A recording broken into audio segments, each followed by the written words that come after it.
All right, we're doing it. So we got to fight. And I threw him out of the house. He said he shot himself, and I was in complete disbelief. Find something that'll make you smile and laugh every day. Seeing the mother and father holding the baby. Enter as strangers. All right, welcome to the Enter as Strangers podcast. I better slow down when I say that. Yeah. Enter as strangers. Kind of darbles on the tongue. This is podcast number 18. And today in the podcast, or on the podcast, I should say, we have an associate of ours, someone we've met through Tribe 1, Paris Ashcroft. And Paris, how you doing, man? Good. Good. Happy to be here. Glad you came in. So, real quick, just for introductions for the people listening, I met you, a couple years ago now? I think it was only about a year ago, yeah. So this is, I mean, we're largely strangers. So, right. So, yeah. Right. So you are entering as a stranger. Yeah. Well, I think we met at PrepperCon, right? Yeah. Down in Salt Lake. Down in Salt Lake Southtown. at a trade show. Anyway, you had come by a couple days ago to pick up some product and stuff, and you and I got chatting, and you had a question for me about the podcast. You've been listening to the podcast, so we appreciate that. And that just kind of led us into a conversation, and you had told me something about yourself that I found pretty interesting, and I said, hey, why don't you come on and do the podcast then? So again, thanks for coming. Sure. Before we were talking here, you were mentioning something about a river, because we had talked in another podcast, couple other podcasts, about a river we grew up near and just basically lived in it for the most part. Yeah, I was just exploratory as a child, so we'd, at first the river was scary and cold. We just kind of dip our feet in. It was terrifying, But then you told that story about your buddy that was walking in the river and just fell in the hole and disappeared. Yeah. So I had an experience like that where eventually we were playing a lot and we were floating down the Logan River in a tube. And back then, they've sort of groomed the river now, but back then it was a lot more wild. Hairy. Yeah. So we were floating down, and there's this part where the river goes under the bank really hard, and there's all these brush that was growing out of the bank right there, and it's like the water just disappeared under the bank, and we were floating and we were trying to paddle and get away from there, and it was just too strong and pushed us right into there, and my buddy and I both fell off of our tubes and we're holding onto the branches just thinking we were going to die because the river was going to push us under the bank and we'd get lost and drown. Right. And I literally was like, man, I just didn't think I would die this way. How old were you? I was probably 12. Oh, wow. And then both of our, my friend's strength gave out before mine, and he lost his grip on the branch he's holding on to, and he let go and stood up. Oh, man. So it was you could have been standing this whole time. We're okay. Yeah, totally fine. And it just was not an emergency. Well, as you're telling that story, I'm visualizing in my head. I'm going, "Oh man, that's a little bit scary." No, my heart started racing a little bit for him. I was terrified. We had on tubes up Weaver River one time. Oh yeah. And Bill and I were together. And the river kind of split, and there was this little kind of trickle creekway. And we were like, yeah, let's take it. And, we're grown men, but we're coming through and it starts to pick up. And there's a series of exposed roots and branches that are just hanging in the water. And we're moving way too quick for it. And Bill's in front of me. He lifts his feet up and he puts them on this first big branch. And as soon as he does that, the river just rolls him under. Yeah. And I managed to get off my tube and grab the branch, but he's stuck down there. He's pinned. His tube pops out and he's pinned under these branches and things, and inevitably he finally emerges.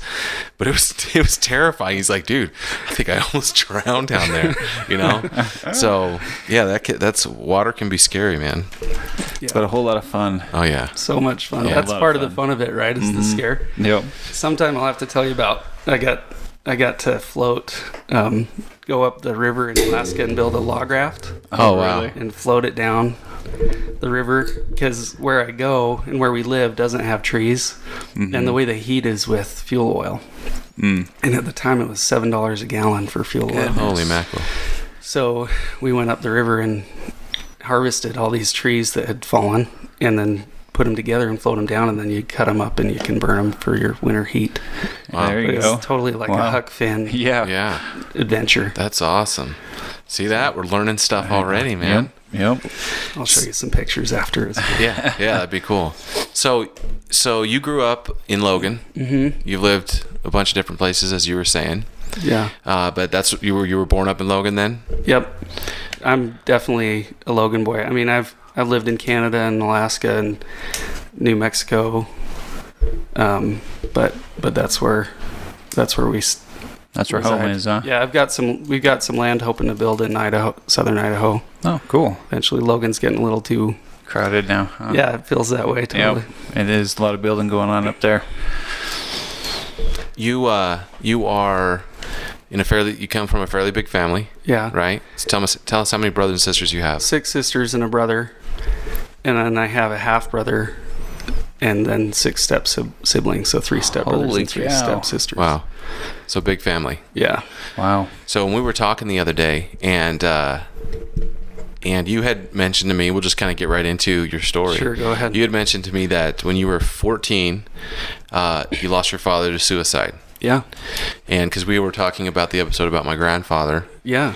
So kind of give us, if you wouldn't mind, just so we have a little bit of backstory, I think what's not necessarily unique but interesting to me is that, I've met people that lost their fathers, but a lot of times it's at a young age where they don't remember. So you had a life with your dad. So kind of tell us a little bit about what family life was like growing up in Logan, what your dad was like, and kind of the story of at least take us to where you lost him. So there's good things and bad things about growing up with a big family, like anything. But I had a ton of freedom growing up because I could just get lost. I could leave at any time. I rode my bike around the whole town anywhere I wanted to go, and as long as I told my mom I'd be back for dinner or back in time for bedtime, she was okay with it. Right. Which I feel like is a big benefit to me. I learned this independence really early, but I got to know my dad a lot better than my 2 younger sisters because I worked with them a lot. Mm-hmm. Doing construction? Yeah. He had rentals and he would pick up jobs and I'd go and help him and learned a lot of skills. I started helping him a lot when I was just 11. But as I got older, his depression got worse and he wasn't the primary breadwinner for our family. So he would spend a lot of time in bed and he'd my sister called it going into the cave. Right. And then he'd come out at night and grab some food and go back into the cave. Right. And it was the only thing I knew. I didn't think it was strange. Sometimes he'd sort of blow up and get in a fight with somebody and he'd disappear, but then he'd always end up back in his bedroom at night. And then one week when I was 14, he got in a fight with my brother-in-law and disappeared and he didn't come back that night. So you have any idea what the fight was about? It was either about my brother-in-law helping him on a trailer my dad was building for my brother-in-law, or it was about my dad getting ready for my sister's wedding and needing some help because a bunch of people were coming that week. Right. Mm-hmm. And so when those fights would happen, everybody would kind of disappear. It was like cockroaches, Yeah. Whoa, everybody go hide. Or at least for me, I didn't want to be in it, So I'd go. Anyway, he didn't come back, but the whole week long, I was like, he'll show up sometime, and then our family's showing up, and my sister's getting married on Friday, and that was on a Monday. Wow. She got married, and then it was Saturday night. They found my dad up Logan Canyon, and so I think Sunday morning, my mom woke me up and told me my dad died, and it was just kind of a surprise, I guess. Holy cow. Right before your sister's wedding. Right after. Or right when after. They found out that he was missing. Kind of luckily in a way. He was missing, though, during the wedding. Yeah. Wow. If you don't mind me asking, how did he do it? Did he? So the funny thing about memory is I remember them telling me that he overdosed on sleeping pills. But my mom tells me now that he overdosed on antidepressant medicine. Oh, okay. Mm-hmm. And just so you know, you can ask me anything. Like I came in here willing to talk about this. Oh, so well, good, man. Don't feel like you need to walk on eggshells. Okay. If I start bawling, just No, that's it's good. okay. That's fine It's all with good us. for sure. So, do you think you said something a little bit earlier? Do you think that at nights when he would disappear, that he was maybe going up to that spot? I think he probably had a lot of plans. We found after he died in his stuff old suicide notes. Wow. So he'd been struggling with that for a long time. Wow. Right. Yeah. Did your dad, was he a soldier ever or anything like that? No. But do you know of any kind of maybe PTSD or post-traumatic stuff in his life that took place that maybe attributed to his depression? That's a great question. I don't think that he had PTSD in anything. Mm-hmm. This is really interesting to like the condition that we have today with men in our world. Mm-hmm. I think. Mm-hmm. So he kind of died in the beginning of what might be like a suicide epidemic that we have right now. Like 80% of suicides in the country, and that statistic is true for Utah, are men. Man. Wow. And or I should say they're male. There's Right. a large portion of those, and I can't remember the statistic, that are young men. Right. But a lot of them are in their early 40s. So there's a lot of reasons that people theorize that might be a Mm-hmm. big problem. But That's interesting. anyway, Yeah. So when he left that night after the fight, you guys think he was fully intended? He knew what he was going to do at that point? I don't know. I think he probably just spiraled from there. Mm-hmm. If I was to guess, that it kind of been on his mind, and he had this thing available to him. And Yeah. What really screws with your mind is the idea of, being a father, which we all are, and having daughters. For me, the idea of feeling so bad about life and knowing your daughter's wedding is coming up. Yeah. That's got to be, man, just to think about that, the state of mind that he must have been in, definitely not thinking clearly. No. And Paris, real quick, let me have you just lift that mic just a little Sorry. bit, man. No, you're good. And so I'll get accused of feeling angry about this whole thing because I have some pretty strong opinions. Sure. But I would just say that I might have some anger about it, but I don't really. I went through a phase of being angry about it, but I don't really feel angry about it anymore. Sure. Because I think like Anthony Bourdain just Right. killed himself. Yeah. And I'll get frustrated on the news when they will talk about him, and they'll talk about what a tragedy it is, but and even his friends will just talk about how sad they are, but they never condemn the choice that he made. Mm-hmm. They never say, why didn't he look for help or look for solutions, or and maybe he did. Okay. Mm-hmm. But I think that as a society, we need to not just say we'll miss those people and we're sad.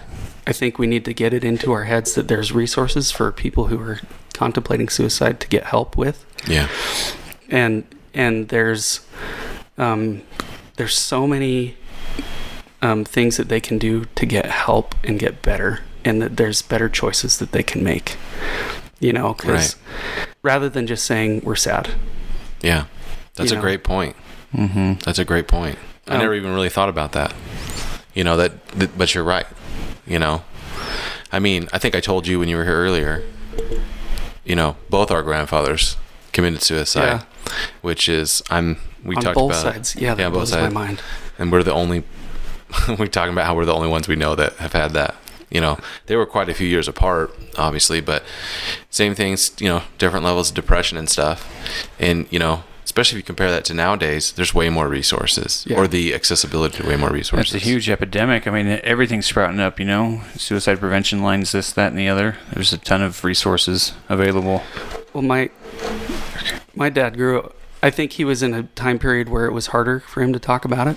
Yeah, for like sure. Today it's Absolutely. way harder. So it was 1999 when he died. And there's a lot more medications obviously now. Sure. I'm not personally a big fan of altering your state of mind chemically. But I don't condemn people for making that choice. Mm-hmm.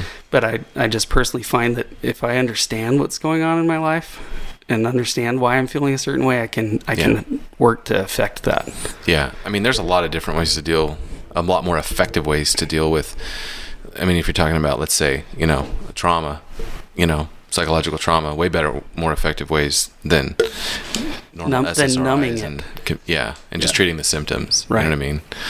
So is your family close?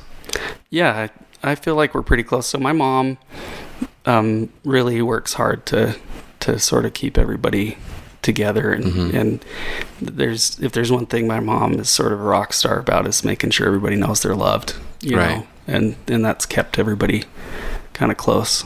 So. Right. I can recall being 14. You're in the thick of your teens, you're growing up, a lot's changing in your life, school and all that kind of stuff, and girls start to become interesting and all that fun stuff. What was life like in the house after that? So, some ways it got better. I'm just going to tell the truth. That's a hard thing to say. Did you ever feel guilty for feeling that way? No. Good. So even to this day, I think that there's good things that happened to me because my dad's negative influence wasn't there. That's not justification for the choice that he made. But, right.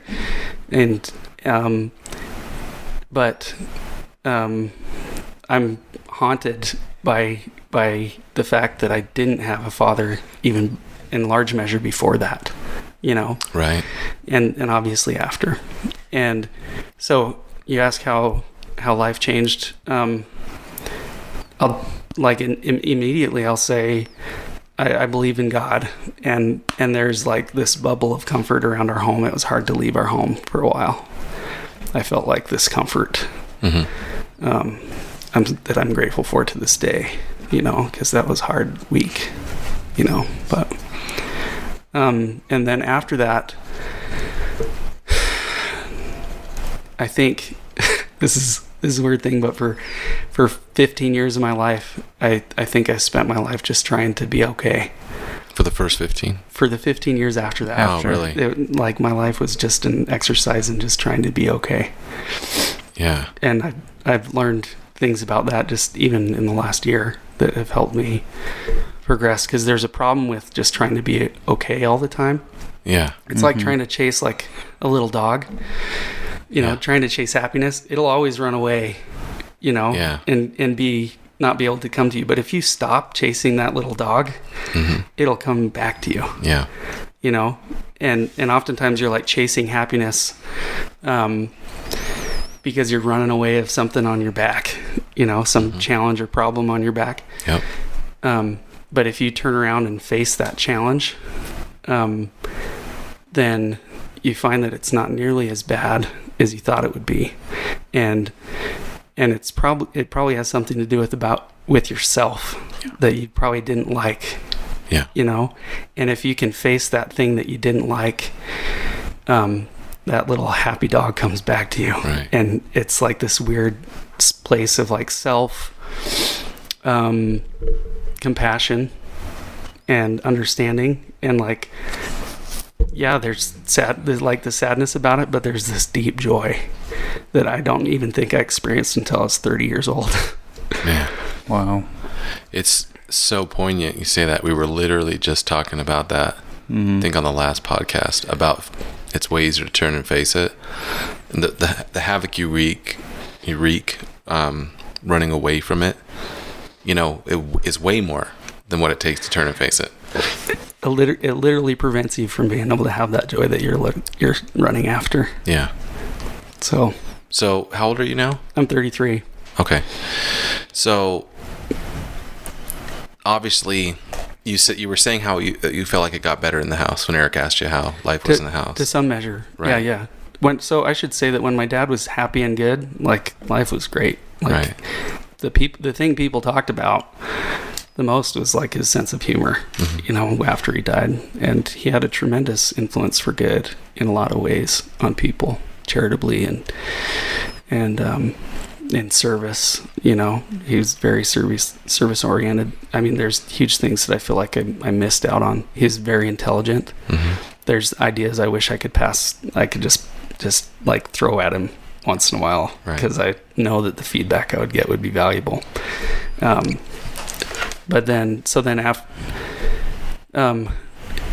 things didn't normalize quickly. Right. My mom remarried, like, he died in June, and my mom remarried in December. Wow. So was that difficult for you? Yeah, it was hard. I mean, were you like, what are you doing? I mean, it makes sense. From an outside view, it makes sense with that many children.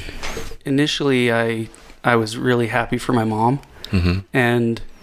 But then I was just kind of like, this is fine, but don't mess with. I wouldn't let that guy be my dad. Right. And he's still married to my mom. He's a fantastic man, like, good man. And I gave him a hard time, Right.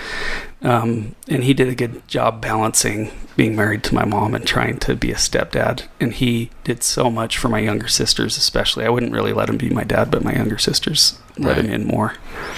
Do you regret that? Or just kind of feel? I kind of just feel like that's like I had other people who I sort of let father me. I didn't even know I was. Right. But like, my dad's best friend semi-adopted me as a son. And boy, if something will get me sobbing if I talk about the things he did for me. But but he did it, I mean, to an extent, and so I had a lot of positive influences besides that stepped in and tried to help me as best they could, and I think they did the best that they could. Yeah.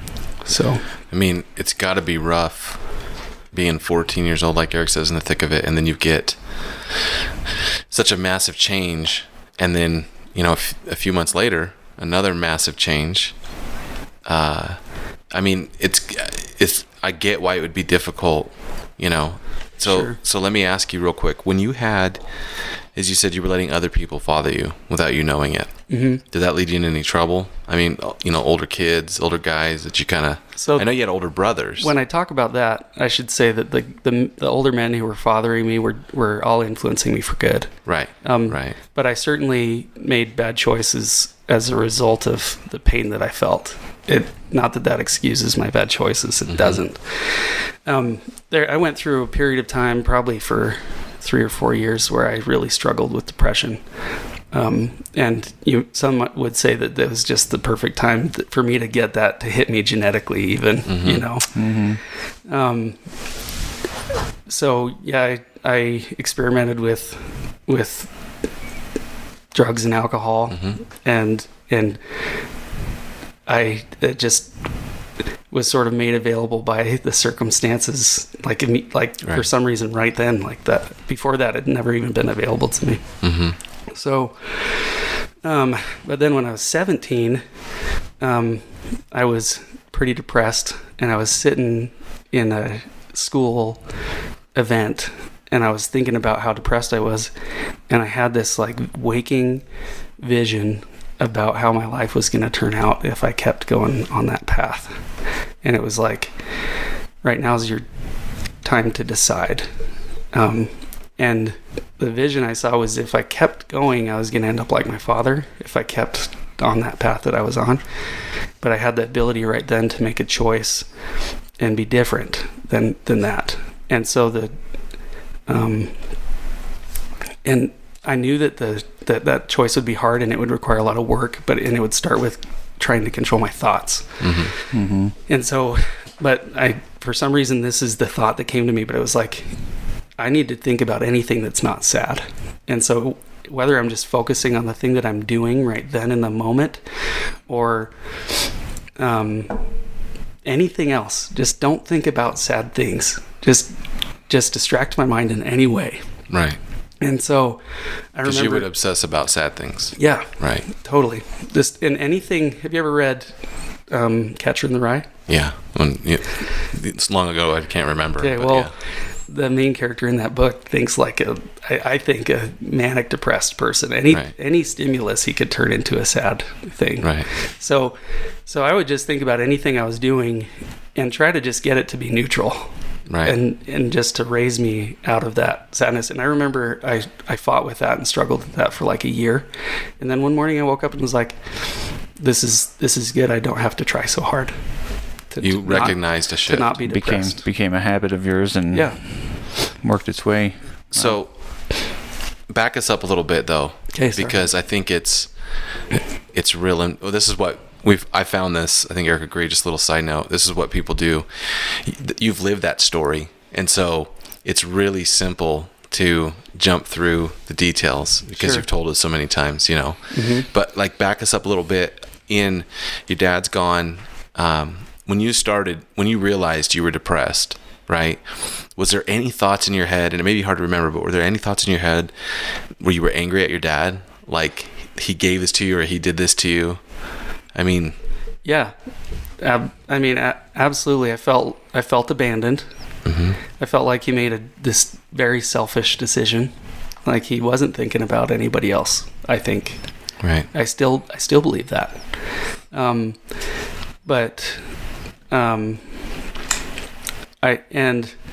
was also mad for the effect that he had on other people in my family. I was protective of my younger sisters and some of my older sisters. And so yeah, that's it. So this is weird. I don't think about that very much. Right. I don't think about, it's like, so I've grieved. It sounds like you've let it go. Well, when you're chasing that happy, sometimes you just don't think about the hard things that happened in the past. I've mourned him dying 3 times. Wow. So I mourned him when he died for my father dying. Then I mourned him in my 20s for the father that I was missing as an adult. Right. And then I mourned him again in my 30s for the father that I didn't have. Right. That's interesting. That is very. Because those are the 3 primary roles. I didn't even think about that until I was like weeping about my dad dying. And I was like, why am I sad about this again? Because every time I did, I thought I was over it. Right. I think it's very interesting and introspective that you made that connection of those 3 different fathers, right? That you mourned. Like, honestly, to your credit, I think that's probably, I've talked to a lot of people who've lost their parents, and I've never heard that perspective before. Well, once I could identify, that's why I talk about understanding where my feelings are coming from, because then I can affect them.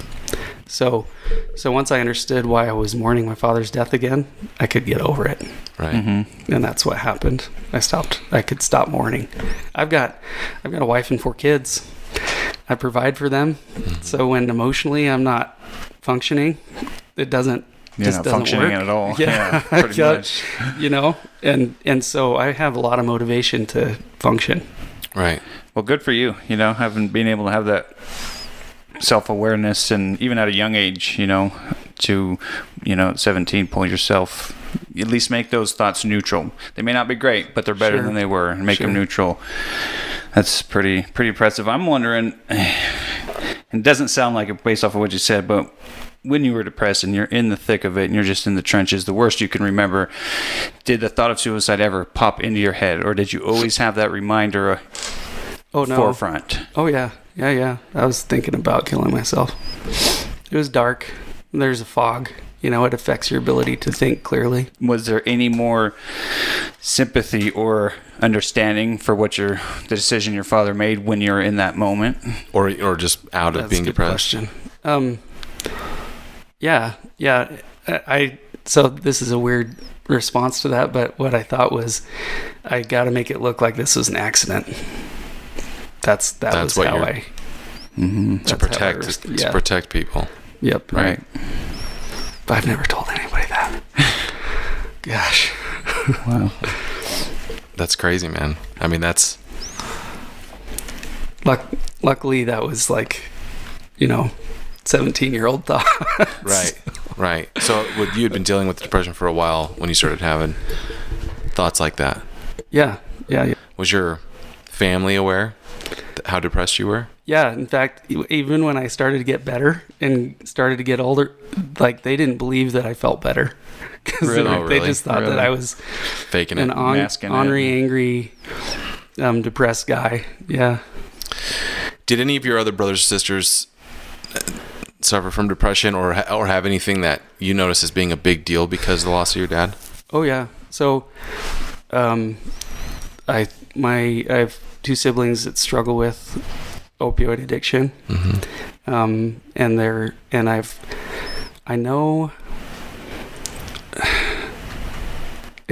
I don't get all the details, and I shouldn't say that I know perfectly, but most of my siblings have been on antidepressants at one point or another. Mm-hmm. And they've all also done, like, Adderall and other mood altering things. I think I'm the only child who has not done any of those things, like, hasn't tried any medication, because of just, I think that I should find better ways, I think this speaks a little bit to your point earlier of the selfishness of suicide, because the havoc it leaves behind. Yeah. I mean, you don't know for sure if the struggles that all your siblings have is directly related to just your dad, but I mean, it's probably a major part. Sure. And then you look at all these people that are affected. And I should say, I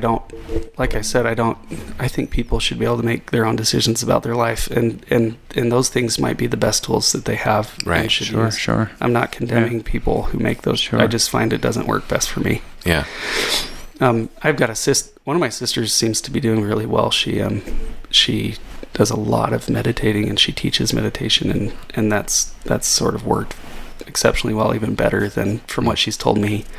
The medication that she had tried and has been able to get off of it because of meditation. Yeah. Yeah, you don't have to That's sell, awesome. Don't have to sell me on it. No, yeah, At all. Exactly. So you're 17, you start to feel better about life. Even though you weren't depressed like you were you still having a hard time with the fact that you didn't really have a dad? Oh, yeah. Yeah. Well, I don't think I noticed. I think I just kind of ignored it until I was like 21. And then I started to pay attention again a little bit to that. And I remember just talking a lot about it to a girlfriend and sort of processed it. Though I don't think I found any resolution at that time to what I was, Were you recognizing the ways in which you were missing a dad? No. It's just that there's just something It was that's just causing you. It was just emotional. I think it was just childlike love. Right. Like every child admires and loves their father and wants to be with them and around them. Right. So till about 16, and then yeah. So that's kind of, I think, more what I was feeling. I didn't notice, and I don't want to jump too far forward, but I didn't notice the ways that it affected how I lived, like dramatically, until later in life. So right. And you were kind of mentioning when we were speaking the other day, which I found really interesting, that you didn't have, that person telling you, if you keep going this way. You didn't have that kind of fatherly figure that was stern with you. Yeah. In that way. Yeah.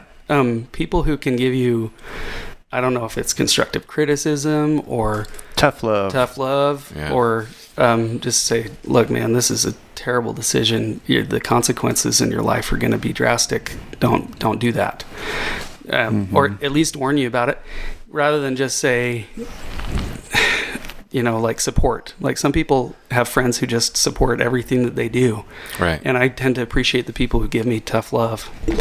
And I feel like a father is somebody who should do that. Give me tough. My mom sometimes would. A lot of the time I just get support, Yeah. which I don't blame her for, but Yeah, and I don't know. I couldn't even imagine, growing up through those years, especially those transition years, without a father. Because even if the father's not fully an active and engaged father, the lessons you pick up second-handedly through just observation. Yeah. And all those years of those social cues and just those observational lessons you learn from a dad. Like when and when not to say the word fuck. Right. That's what I learned. Right. No, but you've got a great point, right? Like, obviously, Eric and I have the same dad, right? In hard worker, great guy, and whatnot. Jury's still out on that one. On hard work, although we have the same dad. Yeah, jury's still out. But we're joking, of course. But, like, I don't remember being super interactive with my dad as a teenager. No. But nor did I feel like I wanted to be. It wasn't like I was like, I wish Dad would play catch with me more. It just not even a thought in your head, because he was just there, and that's what he's supposed to be. He was there. Went to work, came home. So what's really interesting about what you're saying, Eric, and what you're saying, Paris, is that, see, guys, those are two different names. So anyone out there who confuses Paris for Eric, enunciate. Yeah. But the idea that you don't really even understand what you have at that age, and you didn't understand what you were missing at that age. Yeah. You know what I mean? It's only probably a lot when you become a father that you kind of realize maybe what it was doing for you, because you're just so unaware of what that impact has had. Yeah. Because your experience is so different than ours. So I have two examples for you. Yeah, about please. this. So, because I asked you originally, because I heard about your grandfather, right, or one of them, yeah, and then because I asked you originally, do you ever think about what you missed out on by not having a grandfather? Because I have both of mine still. Right. Because my children are growing up in your situation. Right. And my grandfather's, I can tell you two different experiences where they really helped me. One time I got in a little fight with my older sister, who I called Pissy Missy, because she was angry all the time. I got in a little fight with her, and my grandpa was there, and she stormed out. It was quick. She stormed out, and my grandpa took me aside and said, Paris, women think differently than men. And he just gave me a little bit of a thing on that, How old were you? I was probably 16 or something like that. Wow.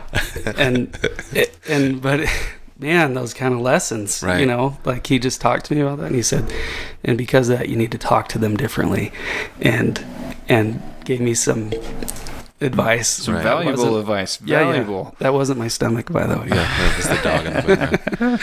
So he gave me and I still remember that, because it was, I didn't have a lot of experiences with that, really good advice. Well, it's just another great example of, you probably had a good idea that women were a lot different than men at age 16. Sometimes we need it spelled out for us. I know, but the fact that you had a father-like figure just say those simple words to you. Yeah. The impact is in him saying it to you. Yeah.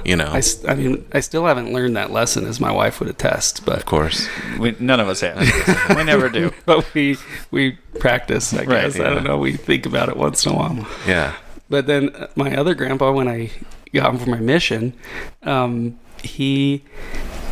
I was having a really hard time. Didn't talk to him about it. I don't even know how he knew.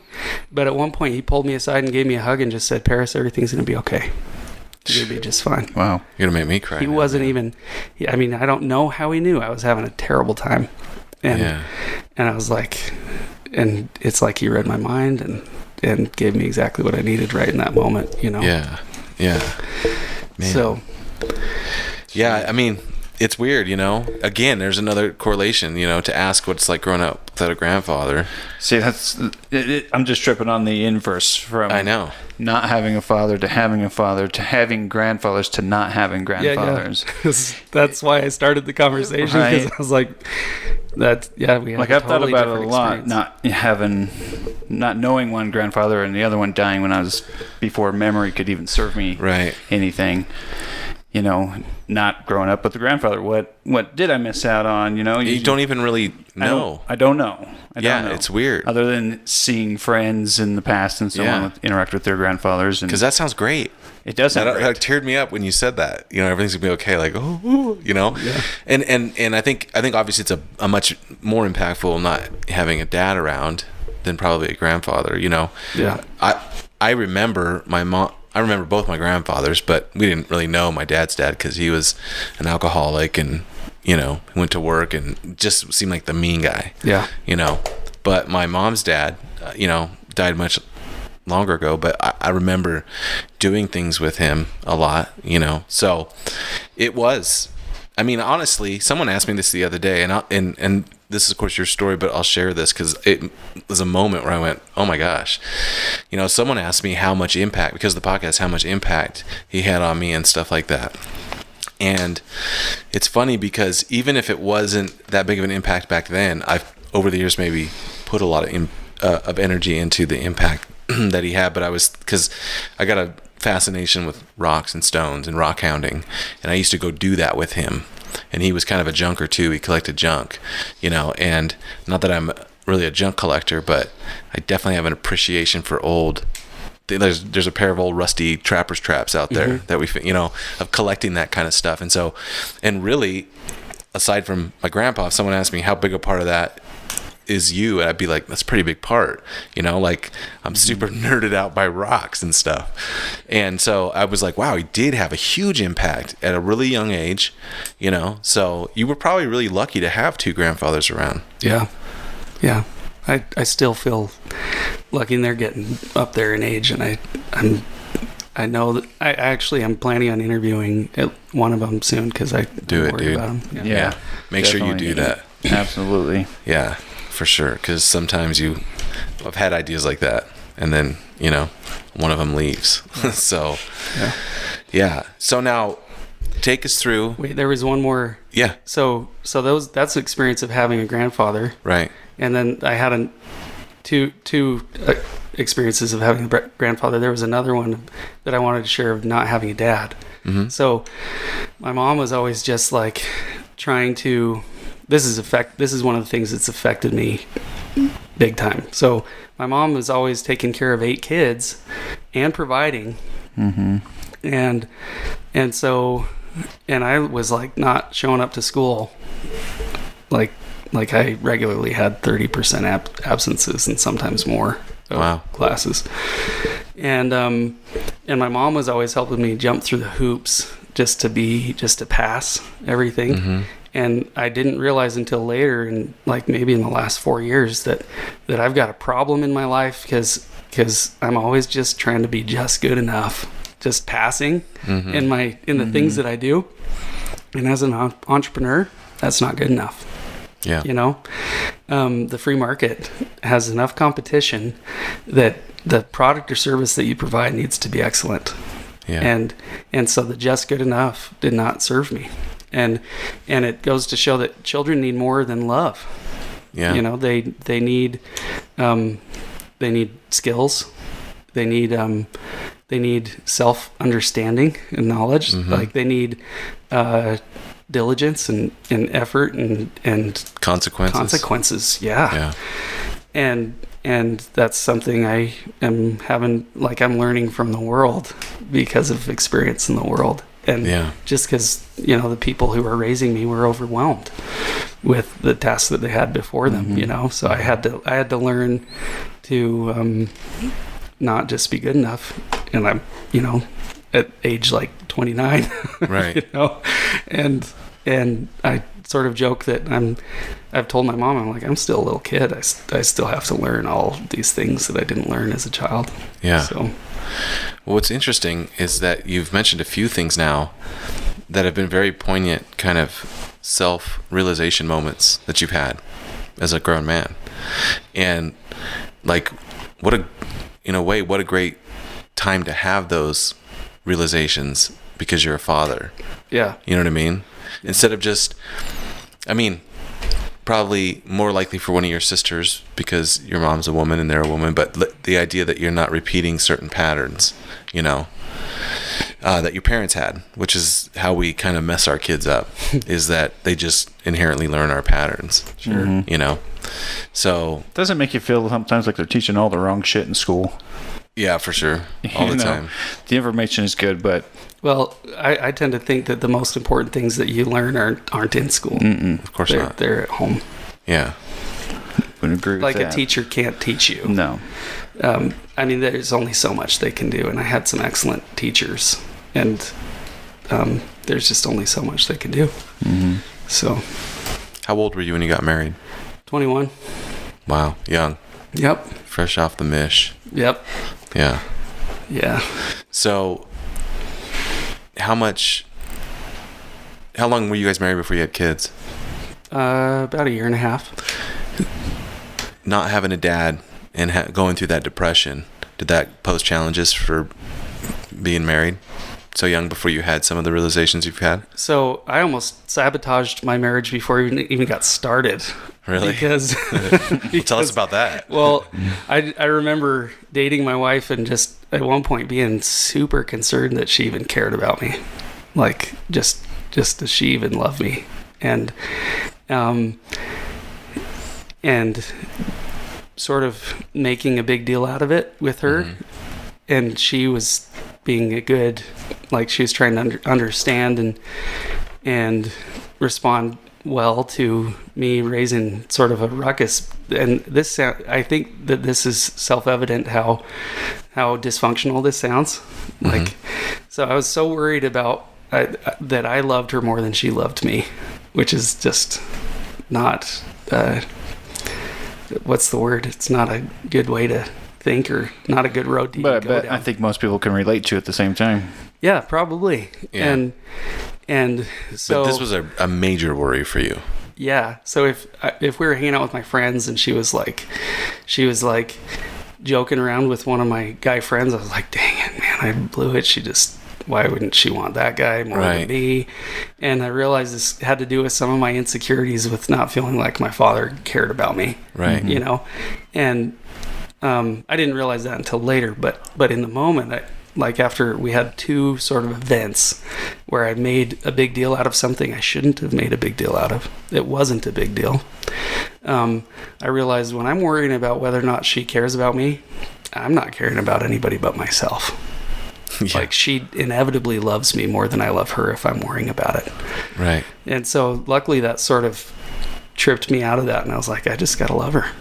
Yeah. And that helped. I mean, that got us. I'm sure I would have wrecked our engagement if I would have kept doing that. So, yeah. Self-sabotage. Total self-sabotage. What was the worry if she didn't love you as much as you loved her? I don't know. Well, what were you worried would happen? That's because I'm wondering what does it really speak to? My guess is that, and I don't know if you know this, but maybe it's not really about the fear of her not loving you as much as you love her, as it was about something else. And you said a little bit, your insecurities. That's a good question. I haven't figured that one out. Right. Because there's obviously an end to that, There's we call them kite strings. There's a kite string that goes back to a little boy holding something. Totally. So that's just a question I had if you had known. And maybe it was simply that she would leave me too. Right. Yeah. Another source of love. Yeah. Missing. Yeah. You're gonna leave me. Yeah. Mm-hmm. I would. I mean, I don't know for sure, but I would guess that's probably exactly what it was. Yeah.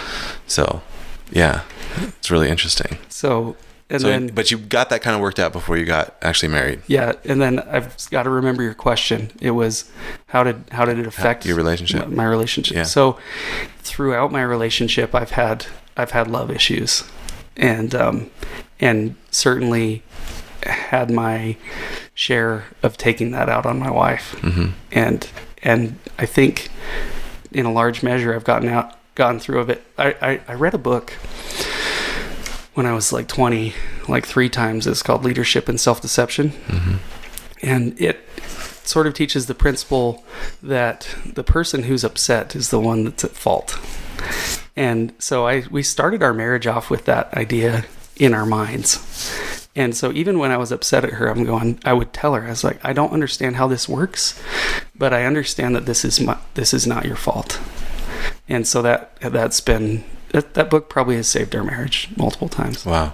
Because it's got us at least to discussion, and not just a discussion, but to where we're not putting blame on each other for our feelings. Right. You know? Yeah, man, that's real powerful, actually. That's a great way to approach it. Yeah, for sure. In a relationship, you know? Which I think is true most of the time. Yeah. Well, a strong emotion will inevitably skew your ability to understand what's happening. You know? Like you'll always blow what's happening out of proportion if you're angry or resentful. Right. And if you can get to where you're calm, you can understand the facts. Right. You know? Did your issues with love, as you put it, issues with finding yourself being jealous? No. So luckily that I got over that, and my wife's been the most devoted woman. Like that. I only felt those emotions when we were dating. Really? After that, I didn't struggle with it. Okay. Yeah. So, and well, we had some. I dated my wife. I met my wife right after my dad died. Oh. Okay. And we dated through high school on and off. Oh, the plot thickens. Yeah. She kind of saw me struggling as that depressed younger Paris, and then she knew me as a happier older Paris, and so anyway, we had other things. At the time we dated, she dumped me. So my fears about love weren't all just associated with my dad. Yeah. Well, now that makes a little more sense, you know. Yeah. Well, there was some other things, but then after we got married, there's never been I've never questioned my wife's devotion. So, were you afraid to become a dad? No, you weren't. Not at all. Never gave it a second thought. I have been worried about making the same mistakes as my father. Sure. But the big things I haven't been afraid of, you know, like my kids have a dad and he's going to be around forever. So anyway, you know, if there's any fear I have now, it's that you can be too attentive as a mother and a father to your kids and just ruin your kids' ability to function in the real world. Yeah. You know? Yeah. I get that. Yeah. And so it's intelligently creating situations where kids can go through hard things that are sort of metered and planned so that they can develop into a functioning adult by the time they hit like 20. Like that's a monumental challenge. Because if you do your provide and your nurture just too strong, then you're seriously crippling them. They turn into like an inside cat. Yeah. You know? That's a great analogy. An inside cat. Yeah. So were you worried at all about, you know, with a lot of depression being hereditary and stuff like that, is that a concern of yours? Yeah, a little bit. I mean, I think that some of mine was, and Winston Churchill said that he always had to kick off the black dog. I don't know if you've heard that phrase, because he suffered from some depression. Abraham Lincoln did too. Yeah, like he talked about that. So I still, I don't find that I really struggle with being necessarily depressed. I'll struggle with anxiety, which I think the root of that is fear. Yeah. But I still work on that one a lot. But there's a cool thing that I realized recently about anxiety is you're always afraid of what is happening. But once you realize that you can take action to affect what's happening, like there's nothing to be afraid of. It's such a cool idea to me lately. Right. Because the way things are only the way things are until you change it. Right. You know? You know, I noticed something weird about anxiety not too long ago, being someone that's had a lot of it throughout my life. I noticed the times I'm most anxious is when there is nothing going on. Yeah. Is when no action is being taken of any kind. Yeah. Yeah. Yeah. I mean, I get that too. I think that's a real, man, I don't know. Anxiety is one of those weird things, you know, which there's a close tie between anxiety and forms of depression and stuff like that. So you don't really, like you said, you struggle sometimes with anxiety and whatnot, but you haven't really been worried about your kids feeling depressed. My oldest boy, I think, is just starting to get into his puberty phase. And I noticed in the last couple of weeks that he's not interested in the things his younger brothers are. Right. You know, like he wants to go read. Right. And, like, we'll be playing a board game and he'll be reading a book while we're playing the board game, or we were just up Cub River playing in the river trying to tickle some fish or some, like yesterday. Mm-hmm. And he like looked around and then wanted to go back to the car and read a book. Isolation. So I saw those signs and was like, we need to challenge that boy, you know? Yeah. And because if he's going into this hormonal phase and stuff, we need to keep him active and not isolate. Yeah. I just talked to my wife about that, how if the effect of that is that he's not socializing, he'll be isolated. Mm-hmm. And that'll cause a down thing. People need other people in interaction, wholesome, good, uplifting interaction. And so, I don't know that my concern was that that's hereditary or right. or situational. I know my wife's also had times in her life when she was depressed. And ultimately, whether it's hereditary or not, the response is the same, I think.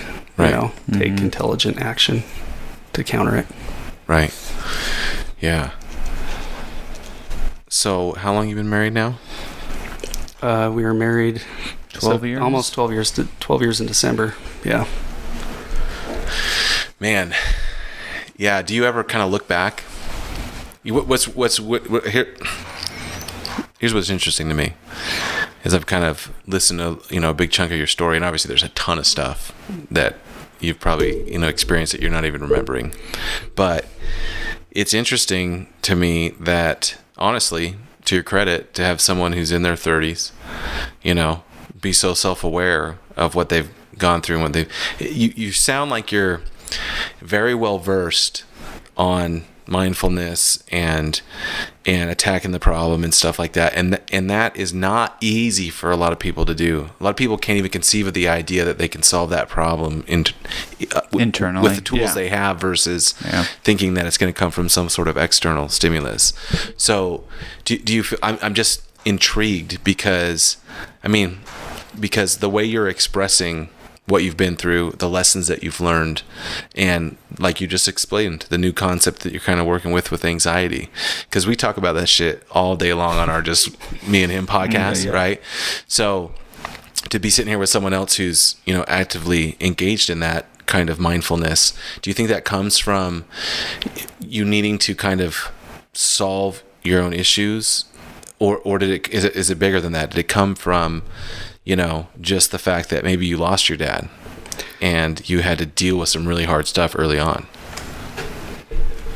I'd probably say both.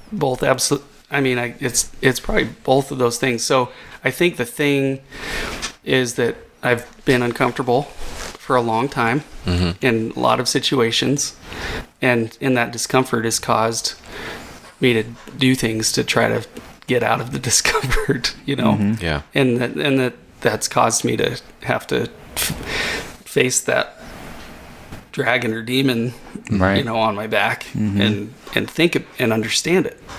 And yeah, I guess it's that simple. It's not that. And so there are things I've done that have made me avoid facing those things. And I haven't done the things that a lot of people do with medications or whatever, but I've done it with entertainment and sugar, I would say. And I know those seem like little things, but I've totally avoided, some days I just am wanting to get off the floor, Right. and get going. And so I think I've just to do that, I've medicated in other ways, like entertainment. Right. And what do you mean by entertainment? Well, like, when you have a lot to do and it's sort of overwhelming, and rather than like when I'm doing well, I'll work until midnight. Right. But when I'm not doing well, not doing as well, I'll go home and turn on a movie or video or play a video game until 2 a.m. Do you know what I mean? I know exactly what you mean. It's those things that we've talked about before. It's like entertainment like that takes you below thought. You don't have to think. Yeah. Whatever will take my mind off of the things that Right. that I should be thinking about. Right. Yeah. Yeah. Can totally And relate. sugar's the other one, huh? Yeah, totally. Of course, as it is for a lot of people. Still working on that one. Yeah. Tell us a little bit about, because I'm interested in, obviously, in the way that Tribe One is familiar with you. What stage of your life did you kind of decide that, taking the entrepreneurial route was the route for you? That's a good question. I always knew that I wanted to work for myself. I get from my mom's dad, I'm very project oriented. I always want to have something I'm working on. And I have grand ideas and ambitions, and none of those really mesh well with having somebody decide what most of your time does. You know what I mean? Yeah. So I guess, and I've tried a lot of things, and this goes into my whole being mediocre. Right. Like I've tried a lot of things and been really mediocre at it. Right. And then I've moved on from those things and been mediocre. So one of the things that helped me learn a lot of these things recently is I decided I just wouldn't quit what I'm working on until I become excellent. And that's me working on my Amazon business. Right.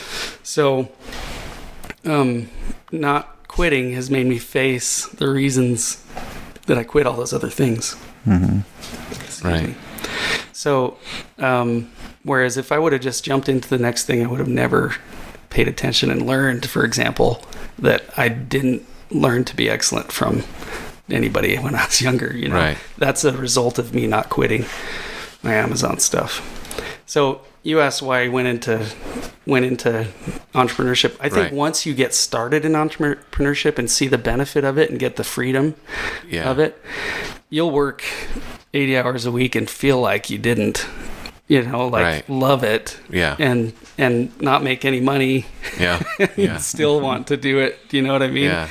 And once you get into that, it's hard to get out of it. No, it's funny because I just had this realization the day after you and I talked, Eric, the other night, is that like if you work in corporate America or have a 9-to-5 or whatever, but you want to do something else, there's a lot of people out there where it's that fear of taking that step into entrepreneurship, right? Or in my case, it was kind of entrepreneurship via freelance, right? And the funny thing is then you do for yourself long enough, and then the fear of having to go back. It's just as big as it's almost not bigger. worse. Yeah. It's almost worse, So, but you're right. You get used to it, and I sit there because there's some things going on, in my personal life where I'm having to make some decisions about stuff, and the idea is, I've set my life so much up around, calling my own shots, having my own schedule, that it's like, oh man, the impact of that having to change in any way, shape, or form is huge, right? And it's a little terrifying, to be honest with you. You know what I mean? So, but what the big thing is that ability of flexibility. Like my biggest thing in ever thinking about ever moving back into a 9-to-5 and driving to Salt Lake every day or something like that is the unavailability I'll have for the people around me. Right. That's my biggest concern. Right. And that's could be bad or good. I might have made a bunch of indoor cats. You know what I mean? And so that's what I'm afraid of. But the thing is, but it also tells me that that's how most people should be living. Yeah. Like that's a more, It's like a higher way of living. well, in a way, it's like the idea of a cubicle life, if we're using that as an example, a lot of times is a miserable existence. Yeah. And it makes for miserable people, you know? And I just think if more people did their own thing, you'd probably have a lot more happy people around. You for sure would. I think everybody has that desire almost, you know? I don't know, man. I've met some, this is a very interesting story because I've never quite met someone like this, but when I was first doing design work and getting into that, and I had a creative director who was a big mentor of mine, and I'd always, from, you know, as soon as I moved to Utah and started working, it was like, I got to figure out a way to do stuff for myself. I knew really, really quick. But I remember, because he was super talented, and he could have easily, and he knew a ton of people in the business and stuff like that, and he could have easily started his own thing, but he never wanted to. He's like, no, I want. He likes the security of knowing. Well, it's not even. I don't know what something. it is. He's like, I love government.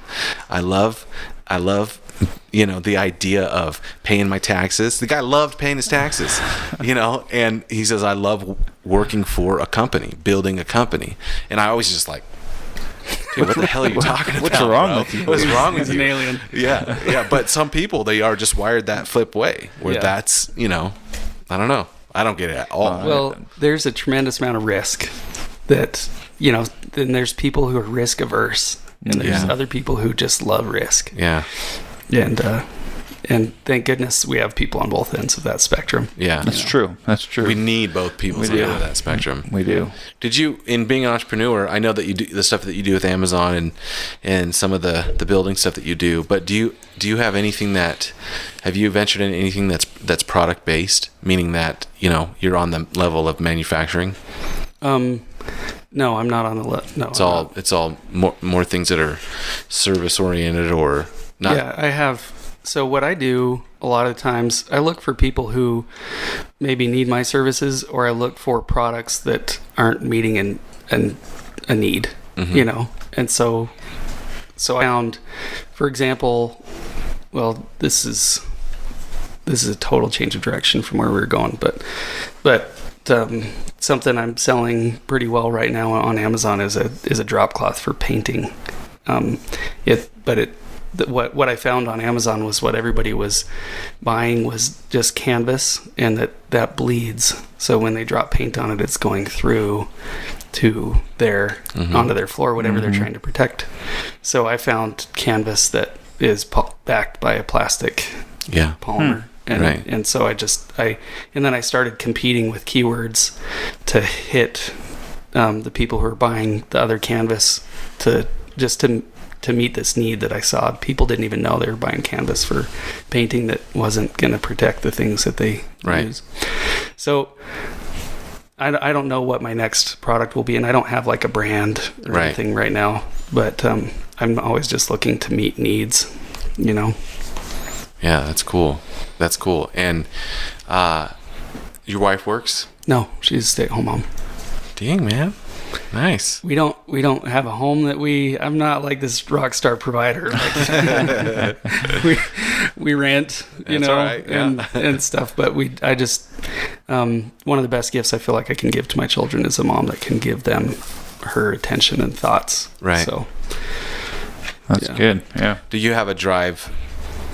Maybe you'd say, you said something earlier about the indoor cat reference where you can give your kids too much attention. Yeah. When you said that, the sense I got is that's probably where you lean, is you maybe a little bit too attentive.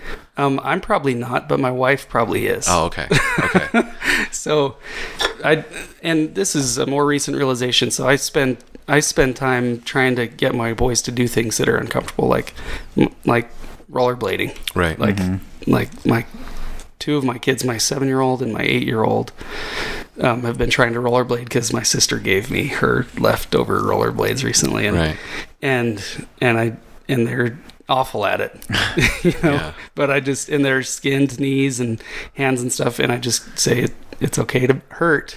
Go try again. Keep going. There's lessons in this for you. Fishing too, like the learning to be dexterous with your fingers, and like learning to control your pull and your cast and like Right. keeping your lure from hitting a tree on your way. Like they've got to get out and they've got to practice things. And something else I've done with them, and I take them swimming in really cold stuff. Like Oh, really? like the river.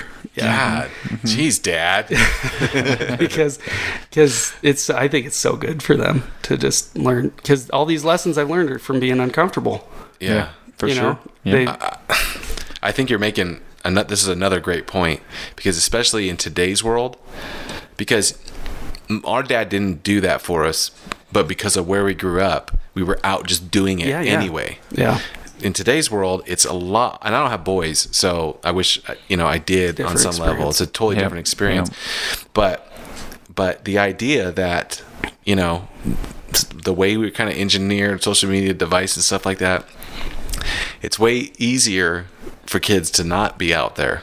Yeah. It's from the kid view and the parent view. No, we're, to be honest, terrified of like child abduction and like Well, there's no doubt it's all kinds of stuff. So yeah, the it's much freedom I scarier had out as a there. child, Yeah.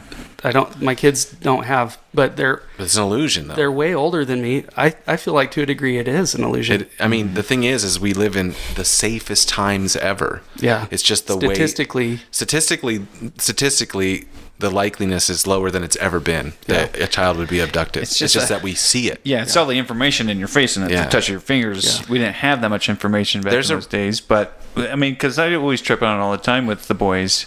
We were out and riding our bikes until the street lights came on at night. That's when you knew it was time to get home. And other than that, your parents just knew you were somewhere. Yeah. If you haven't disappeared long enough that by the time you get home, your mom is irate Where the at you. hell were you? Yeah, because you were gone all day on a river. You know what I mean? Then something's wrong, I think. Yeah, I totally agree. And my kids have not experienced that. Yeah. And so I'm trying to take actions to get them out doing those things. And this is the thing. I want to make a distinction here. It's not like our parents were like, get outside and do something. No. It's just that there was nothing else to do. Yeah. And I think as parents, I'm just as much at fault. It's easier just to manage your children on a level of let them figure out how to entertain themselves, which kids are just doing what kids do. Your son is figuring out how to entertain himself just with the environment and what he knows around him. He doesn't even get electronics. We don't even do, they can get 10 minutes of electronics in a day if they do their chores. Dang. Well, good for you guys. Yeah. Seriously. A lot of this is my wife. Well, good for her then. But because I'd love to play video games. Well, Dad's playing Call of Duty. Yeah. But I guess we're hitting them from both sides, saying, no, you can't go and explore the universe, outside, and you can't play with these really fun things inside. So that's a double whammy. Yeah. So I don't have it figured out. I said this once on the podcast before, but it keeps ringing in my head, and it's not something I came up with, but something I heard the Tim Kennedy, Special Forces UFC fighter guy, say on Rogan's podcast, is that hard times make hard men, hard men make soft times, and soft times make soft men. Right. And that's the cycle that we're in. Yeah, I listened to that. Pretty amazing. Yeah. The Sheepdog Project, right? Yep. I definitely don't want my boys to be sheep.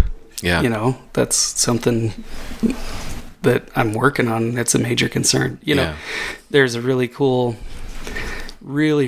story that I read recently about ancient Rome. Mm-hmm. So when they were an early republic, I guess this is the type of man I aspire to be. Okay. And I hope that I can raise my boys to be. They're fighting this war with Germanic tribes invading. So this is early in Roman history when the Germanic tribes were coming down onto the peninsula and threatening Rome. And they had this general that had won some wars for him before, but they always, the mob always has a hard time with their heroes, and they'd kicked him out, but they started to get their butts kicked by these Germanic tribes. And so they invite this general back, and he starts kicking these Germans' butts, okay? This Germanic tribe's butts. And I'm sorry, this is all my own words, but... You're good. But he, to the point that the German leader was like, well, you can pay me and I'll leave. And so they set up this meeting without the general, where the leaders of Rome are weighing the gold to Right. give to him to go away. And he decides he's going to extort him. Like, he's not afraid of these guys, the Germanic guys. So he puts his sword on the scale with the weights, on the side with the weights. So they have to add that much more gold than they had negotiated previously, right? And right then, the general shows up, and he picks up the sword, and he gives it back to the guy, and he goes, Romans fight their wars with iron, not gold. And then he proceeds, like, he lets them leave, Right. and they keep fighting, and he just whoops their butts, and Man. like, they have to leave. And I'm just like, dude, that's a Yeah. guy that's the kind of guy that we need Yeah. to be. Yeah. That we fight our battles with iron, not gold. You know? Yeah. And it's interesting to me because in British history, the early Anglo-Saxons always were paying off the Viking invaders, and then they Yep. were conquered by the Vikings. They were just defeated by it. If they should have learned their Roman history. Right? Yeah. Should have know. been reading up a little bit. You sounds like you're a bit of a history buff. Love history. Do you? Oh yeah. How much of, like, this might be kind of a jacked up question to ask, but do you ever look back and, because I know the way that you feel, but again, sitting across the table from you, what I'm looking at is a fairly well-adjusted guy who's got some pretty deep insights about himself, and you just don't run into that a lot. I mean, that's my experience. Well, thank Or you. men I do- hope that I am. or men don't share that a lot, but that's kind of the point of us doing this podcast, is because we wanted to kind of get to know people better and see how other people thought. But Yeah. you know, so sitting across the table from me, it seems like a well-adjusted guy who's got some pretty good ideas about how to raise his kids and do things. Kind of makes me feel like I could be a better dad, actually. Right? For Yeah. sure. So Sorry, boys. how much of that do you attribute to what you went through? And do you ever look back and go, you know, in a weird way, do you ever think, you know, that you're grateful for what your dad did? I know That is a jacked up question. It's a jacked up I'm question. totally joking. Well, that's what I addressed earlier when you asked me how I felt after, Right. when I said that in some ways it got better. Most of the time when I'm thinking about the challenges that I have, I'm not thinking about, am I grateful for the things that caused it? Right. You know, so most of the time I'm just thinking about how I'm going to resolve the challenge. Right. But did my dad dying cause me to be a better dad? Probably in a way that, boy, I'm going to get really honest. Go about for it, the man. Things I'm not good at with my boys. So probably in that I'm determined to be there, Right. and I'm determined to be as best as I can. But sometimes the habits I learned from my dad, like the yelling, or just not controlling my emotions, like not controlling who I am. Like my kid, when it really comes down to it, my kids should never be yelled at unless they're in imminent danger. Right. You know. Yeah. And I have a habit of yelling at my boys. Yeah. You know, and that's something that was the environment of being around my dad. And so, or, you know, when you have an example of somebody who abdicates responsibility, you know, they just push it off on somebody Right. else. That didn't, there's been things in my life I've just not taken responsibility for, you know? And so, and there are ways that his example and his life have hurt me, and I'm not over yet. And it's not his fault now that I can't control my temper with my kids. Right. Right. That's not. That's super important. because I know to understand. how I need to be, Yeah. and I haven't got, like, I'm not better. Right. You know, I try. Right. And that's an environment that they'd be better off not growing up in, you know? But I'm the best they got right now. Yeah. And that's awful for children. They don't have a way to get out. No. You know. But the other thing too is the perspective I like to take. I tell my daughter all the time, my 16-year-old, you know, your job is to be a better parent than me. You know, it's so the things about the way I parent you don't agree with, or you think I screwed up when you become an adult, then be better than that, you know? And in a way, it's a double-edged sword, because sometimes our faults, or sometimes our parents' faults, drive us to make better decisions than our parents, i.e. having an alcoholic parent. Yeah. A ton of people that have an alcoholic parent don't even touch liquor. Yeah, that's true. You know, so I think it's like that Tony Robbins thing is, you better, if you're going to blame him for the bad, you better blame him for the good too. Yep. And a lot of times, you know, so that's what I always hide behind when I'm like, man, I'm really bad at that. But maybe when my daughters You're get welcome, older, okay? yeah, You're welcome. they'll not do that because their dad was like that, you know, Yeah. type of thing. So No, I mean, I think back to what Jeremy said a moment ago, you know,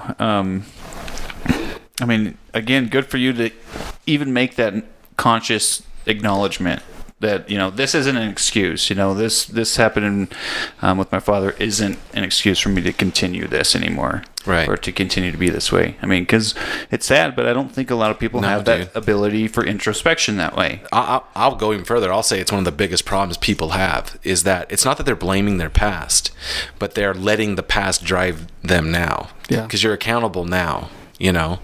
And some people do blame, as an adult, blame their parents for things, you know, and have tension and disagreements with that parent and hold them for that, you know? And it's like, you're accountable now, you know, for your, you know, Right. Doesn't matter what happened to you As soon as anymore. you understand what happened and Right. why things are that way, that's when, from there on. It's on Yeah. you now. The awareness of it makes the difference. Yep. On that.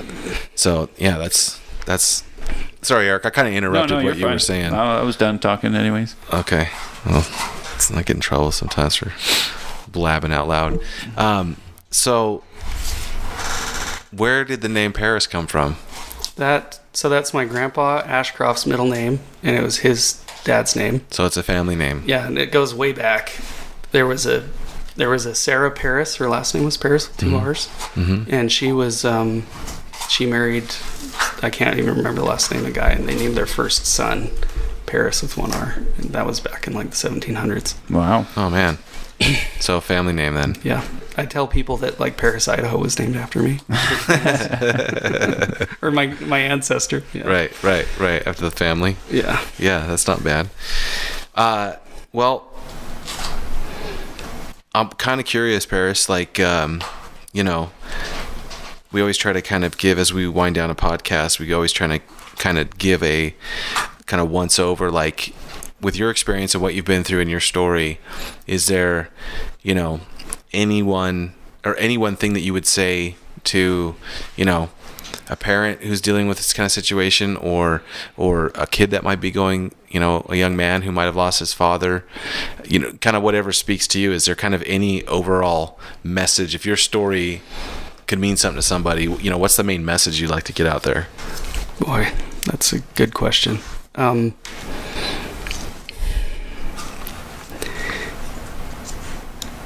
Man, I don't know. I think everybody has such unique experiences. Like, nobody's going to have the same experience as me exactly. Right. You know?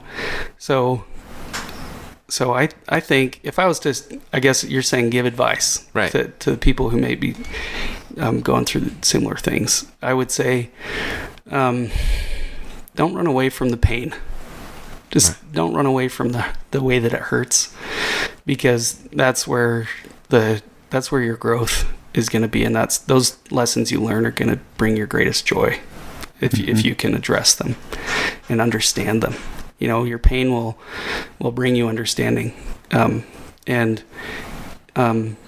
it's little kids that, you know, little kids, and this is how little kids operate. They don't understand their pain, and we comfort them. You know, we just try to cover over the pain and make it go away. But as you become an adult, it's time to grow up and understand where the pain comes from. Right. You know, and it's hard, and but the value, you cannot get more value, I think, from anything else. And then what you'll find as you understand the pain is you'll be a better person, more compassionate person, more loving person, a happier person, more be able to connect with other people. Everybody, and the interesting thing is everybody has this pain, but I think everybody has tragedy in their life. Yeah. You could have pulled anybody off the street. And they would tell you about tragedies that happen in their life. So let's learn together from these tragedies and not run away from it. Yeah. Well, I think that's pretty well said, man. Yeah. Thanks. I want to thank you for coming in and talking to us. If you're open to it, actually, so you're sitting here talking, I feel like Paris is the kind of guy we need to have in here again in the for future. sure. Specifically, sounds like you got a pretty big knowledge of history. Oh, I'd love to. Yeah, that'd be great. Yeah, sure. Love to. All right, man. We're definitely not leaving as strangers. No. Again, I appreciate it. Yeah. No, for sure. I appreciate you coming in. Like for me, this was the truest stranger to date so far. Yeah. Not knowing Paris at all, and you speak our language, and it was very comfortable. And I appreciate you coming in too. It was awesome. Thank you. Very good. Okay, everybody. Thanks for listening. Appreciate it.